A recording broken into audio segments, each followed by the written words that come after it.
반갑습니다, 여러분. 여러분들을 만점으로 안내해드릴 역사 이야기꾼 사기꾼 최용욱입니다. 자, 오늘 할 내용은 바로 무엇이냐? 4.19 혁명과 제2공화국 장면정부에 대해서 여러분들 말씀드립니다. 바로 전 시간에 여러분들한테 해드렸던 게 바로 무엇을? 제1공화국. 여러분들 이승만 독재에 대해서 말씀드렸죠. 그리고 이승만 독재가 무너지는 게 바로 4.19 혁명이 됩니다. 자, 그렇다면 이 4.19 혁명부터 여러분들 설명을 드릴게요. 제일 먼저 나오는 게 1960년. 4.19 혁명이 돼요.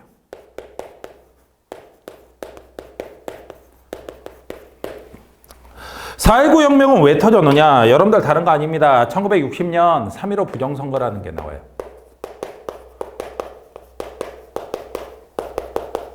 도대체 이 3.15 부정선거라는 건 어떻게 나왔냐? 60년에 나왔던 대선이 여러분들 4대 대선이 됩니다.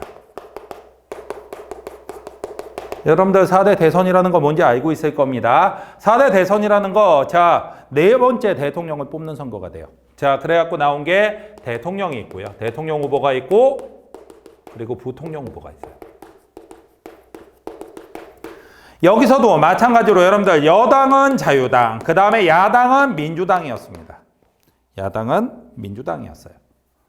자, 민주당이었는데 자유당에서 누가 대통령 후보로 나왔냐? 이승만이 또 나왔죠. 왜?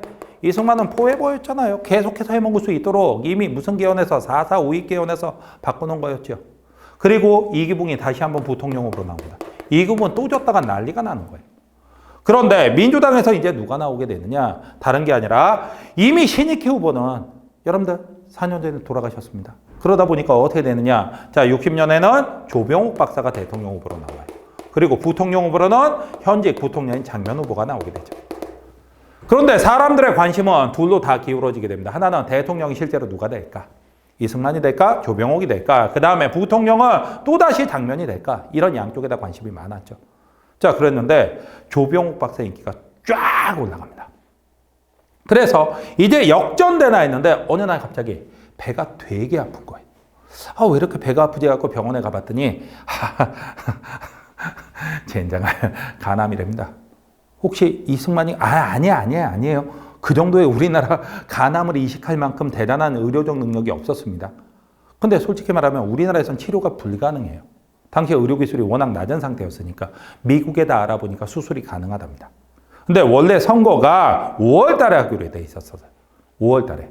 그래서 어떻게 됐냐? 조병욱 박사는 이제 생각을 합니다. 미국으로 얼른 가자. 그래갖고 빨리 수술받고 돌아오면 3월 말이나 4월 초엔 돌아올 수 있고 그러면 어떻게 역전이 가능하다라는 생각을 하죠. 그래갖고 미국으로 가십니다. 미국으로 가셨는데 우리의 이승만 정부, 우리가 무엇을 상상하던 간에 그 이상을 해내요. 우리가 무엇을 상상하던 간에 그 이상을 해낸다는 무슨 얘기냐? 아무리 생각해봐도 상대 후보가 없는 데서 투표하는 게 나을 것 같아요. 상대 후보가 선거운동 아예 못한 상황에서. 그래갖고 대선을 2달 땡깁니다. 야, 대단하죠. 대단해. 정말 그렇게까지 해야 되니 할 정도로 이렇게 해버립니다. 그런데 그럴 필요가 없었습니다. 왜? 조병욱 박사 미국에 가갖고 병원에 입원해 계시다가 돌아가십니다. 아무리 봐도 이승만은 있어요. 그 노트가, 데스노트가. 아무리 봐도. 왜? 벌써 여러분들 누구였습니까? 기억나십니까? 누가 있었지? 제일 먼저가 1925년도에 박은식 선생님. 그리고 두 번째가 광복되고 나서 여운형 선생. 그리고 김구. 그 다음에 여러분들 신익희가 있었죠. 그리고 또 조봉암 후보는 아예 사행시켜버렸죠. 그리고 나서 이번에 조병욱 박사까지 이렇게 돌아가신 거예요. 그러다 보니까 여기서 이승만의 당선은 확정적이었습니다. 대선 후보가 한 명밖에 없기 때문에 이건 무조건 되는 거였어요. 헌데 문제는 비상이 걸린 건 바로 이기붕이 비상이 걸린 거예요. 지난번 4년 전 대선에서도 신익희 선생이 돌아가시고 나서 동정표들이 어디로 몰렸다? 장면 후보한테 몰렸다. 그러다 보니까 내가 질 수밖에 없었는데 어떡하느냐라고 난리가 난 거죠. 그래서 이기붕은 자기가 부통령이 되기 위해서 온갖 방법을 추진을 하게 됩니다. 그게 바로 3.15 부정선거예요. 놀랍게도 솔직히 말하면 3.15 부정선거는 이승만을 대통령으로 만들기 위한 게 아니었어요. 이기붕을 그 힘도 없는 부통령으로 만들려다가 뒤집어지는 상황이 벌어지는 겁니다. 도대체 어떤 부정선거를 하느냐? 여러분들 다른 거 아닙니다. 자, 여기서 나왔던 부정선거의 방법으로는 자, 3인조, 5인조, 9인조, 합동투표. 그 다음이 자, 사전투표. 사전투표 요즘 하는 거 그거 아니에요. 그 다음에 투표함. 바꿔치우기, 바꾸기.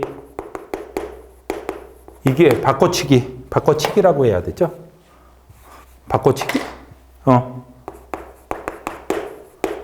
도대체 이게 무슨 얘기냐? 여러분들 투표하러 갈 때 1인당. 자, 무조건 기표소에는 1명이 들어가야 됩니다. 그 2명 들어가면 여러분들 불법이에요.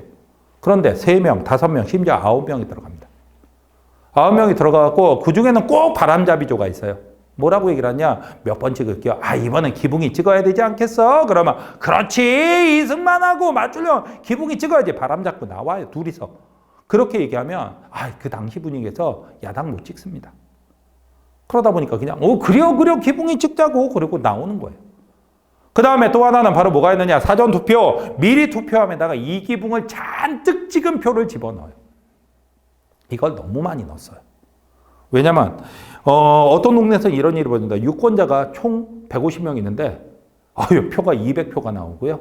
그 다음에 이 기붕의 지지율이 90%를 훨씬 넘어버려요. 이게 부정선거가 있어요. 그래갖고 할 수 없이 일부러 깎아내리기도 합니다. 80% 정도에다 맞추라 그래갖고. 그 다음에 또 하나가 여러분들 투표함 바꿔치우기. 바꿔치기라는 것은 무엇을 하느냐? 진짜 투표한 건 숨겨버립니다. 그리고 자기네가 조작해놓은 투표함을 갖다가 개표를 시키는 거예요. 말도 안 되는 부정선거가 일어난 거죠. 그런데 이 투표함 바꿔치우기가 어디서 걸리게 되느냐? 마산에서 걸리게 됩니다. 그래서 마산, 의거, 3월 25일 날 부정선거 날 바로 마산 의거가 터져 나오게 되죠. 이런 마산 의거가 터졌는데 이 장소에서 바로 당시 고등학교 1학년의 학생이었던 김주열 군이 실종이 되는 사태가 벌어집니다. 실종이 됐어요. 이 어린 학생이.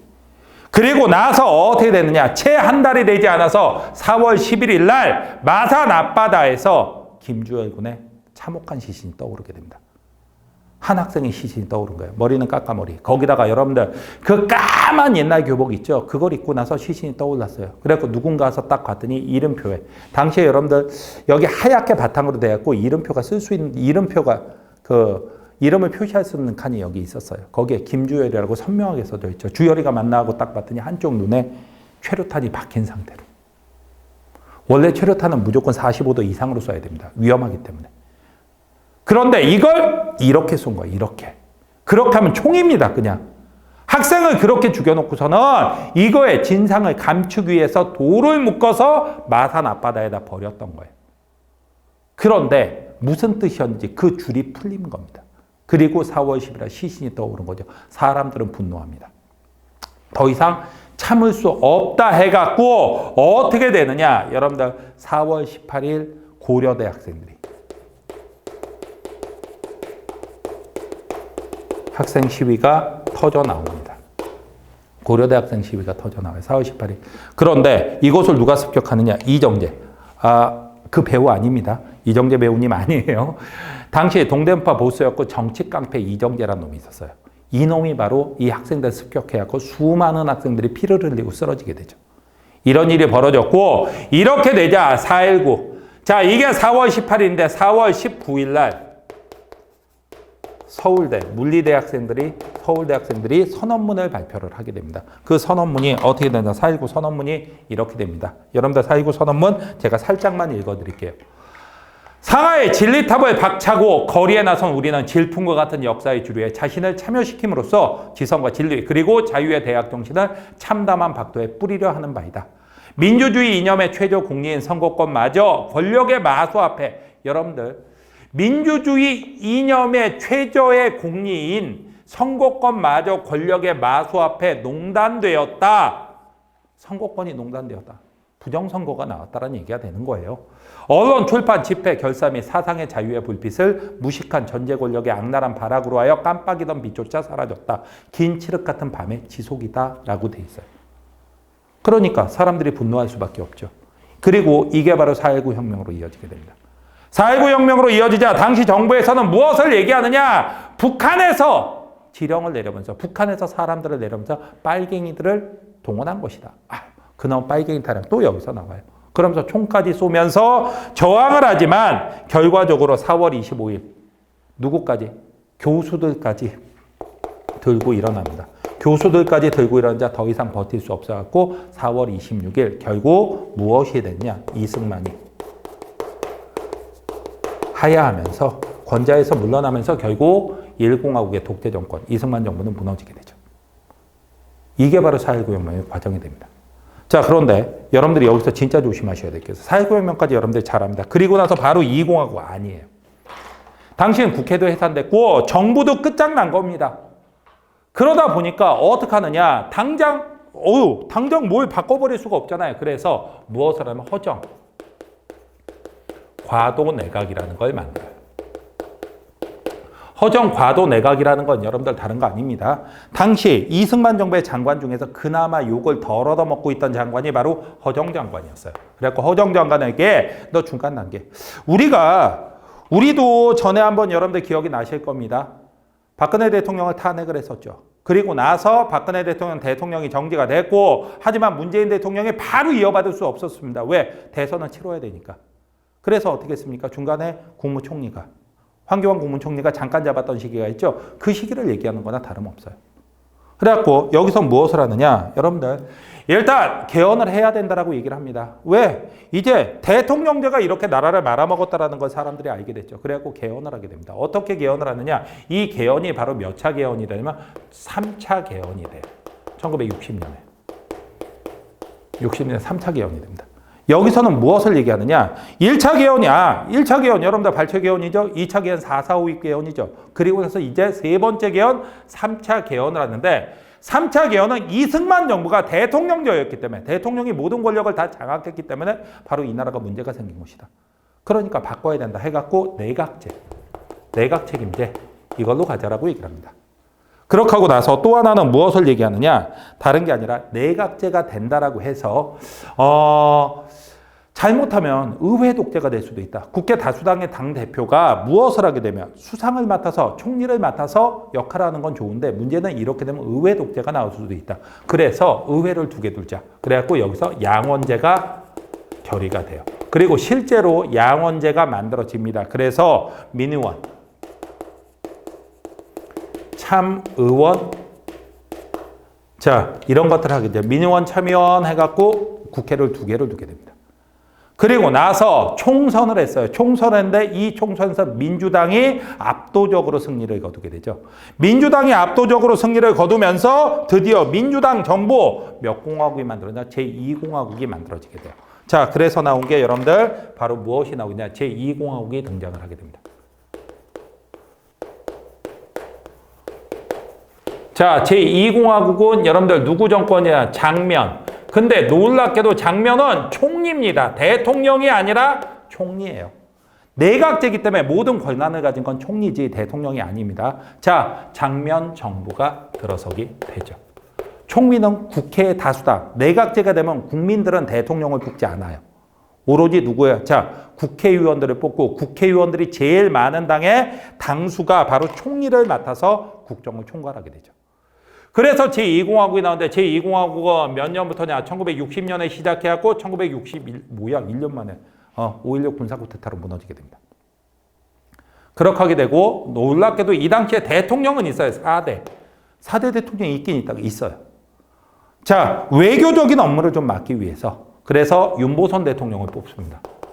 윤보선 대통령을 뽑게 되는데 윤보선 대통령은 어디서 뽑았냐면 국회에서. 왜? 힘없는 형식상 세워놓는 비상시기를 대리할 수 있는 대통령이기 때문에 솔직히 말하면 여러분들 돈 많이 들어서 전국적인 투표할 필요 없죠. 국회에서 그냥 대통령을 뽑게 됩니다. 그래서 우리나라에서 국회에서 대통령을 뽑은 인물은 딱 2명이에요. 한 명은 초대 대통령 이승만, 그리고 또 하나는 힘없는 대통령이 4대 대통령 윤보선이에요. 이렇게 된다. 그렇다면 이 당시에 무엇을 했냐? 당연히 여러분들 민주당 정부가 됩니다. 민주당이 권력을 잡았어요. 그렇게 하고 몇 가지를 합니다. 이 당시에 지방자치제 실시해요. 지방자치제도 실시하고 그 다음에 통일운동도 좀 더 활발하게 나옵니다. 하지만 이 통일운동에 대해서는 여러분들 나중에 따로 설명을 드릴 거예요. 그리고 한 번 더 개헌을 한다. 4차 개헌. 한 번 개헌해갖고 정부 만들어 또 한 번 개헌을 하는 건 뭡니까? 이것도 60년에 하는 개헌인데 무엇이었냐면 여러분들 3.15 부정선거 책임자들 있죠. 당시에는 불법이 아니라서 법정에서 처벌할 수가 없는 인간들이 있었는데 그 인간들 처벌하자. 바로 부정선거 책임자 처벌을 위한 소급입법. 비록 그 당시는 불법이 아니었다 하더라도 지금 봐서 불법이라고 얘기하는 거라면 우리가 소급시켜서 벌을 주겠다라고 얘기를 한 거예요. 이런 개헌을 하죠.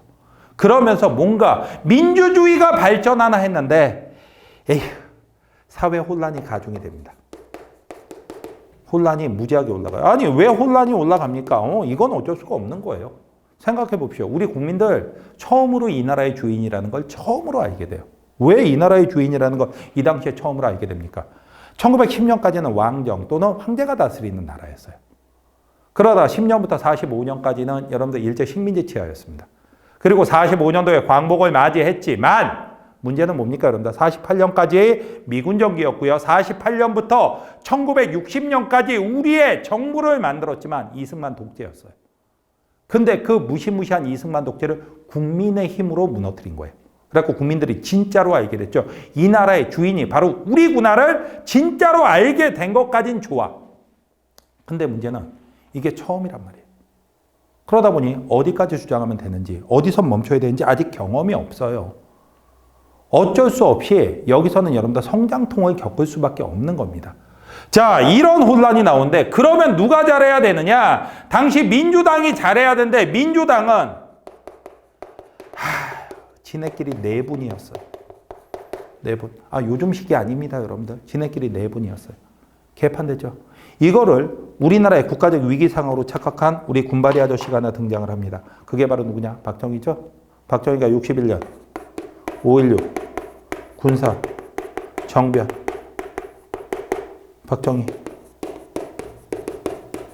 박정희가 뒤집어 엎게 됩니다. 그래갖고 이 공화국은 순식간에 무너져 버리고 말아요.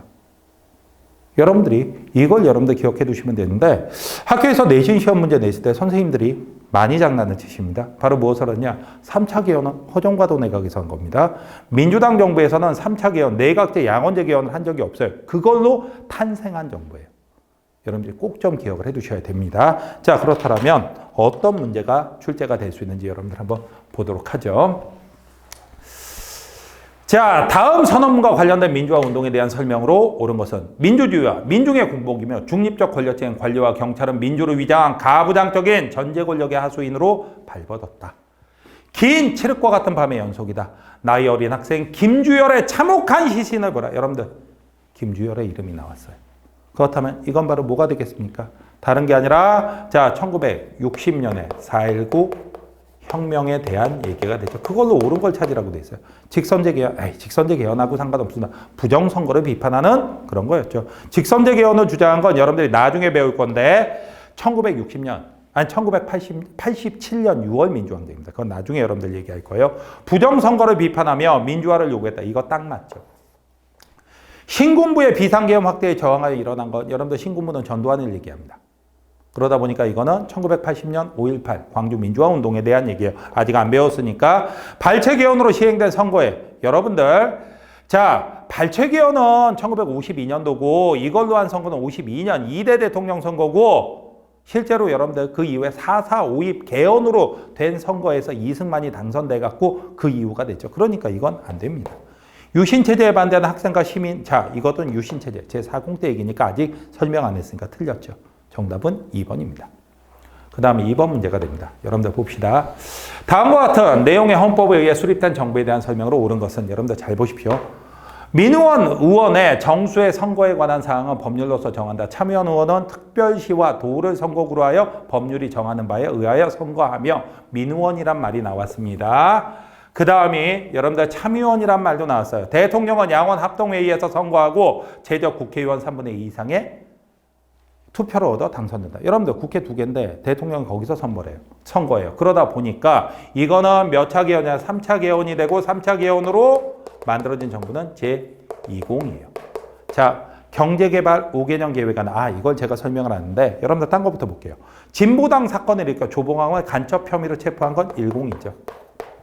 국회 프락치 사건을 통하여 반민특위 활동을, 자, 이것도 10, 이승만 때가 되겠죠. 이승만이 국회 뿌락지 사건으로 자 반민특위 활동을 반대했다라고 그랬어요. 한일 기본조약을 체결하고 베트남에 국군을 파견한 건 박정희 때가 됩니다. 이건 나중에 여러분들 배울 거예요. 내각 책임자와 양원제 국회를 중심으로 한 헌법을 만들었다. 이거 보통 이걸로 많이 가는데 이거 틀렸죠. 이거는 허정, 과도 내각에 대한 얘기예요. 그렇다면 답이 1번입니까? 1번이에요.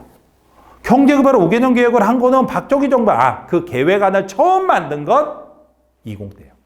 하지만 실행을 할 시간이 없었어요. 바로 무너졌기 때문에. 그래갖고 실행을 박정희가 5.16 군사정변으로 정권을 잡고 나서 이거 딱 보니까 괜찮네. 이걸 정부에서 좀 더 확실하게 미는 방법을 넣자해갖고 실행한 겁니다. 그래서 여러분들 기억하셔야 돼요. 경제개발 5개년 계획안을 마련한 것은 장면정부. 그렇지만 그걸 실행을 못했고 실행에 옮긴 것은 박정희. 이렇게 되는 겁니다. 그래서 정답은 1번이 답이 되죠. 자, 이렇게 해갖고 여러분들 4.19 혁명과 제2공화국에 대해서 설명을 드렸습니다. 이번 강의 여러분들 고생하셨고요. 다음 강좌에서 뵙도록 하죠.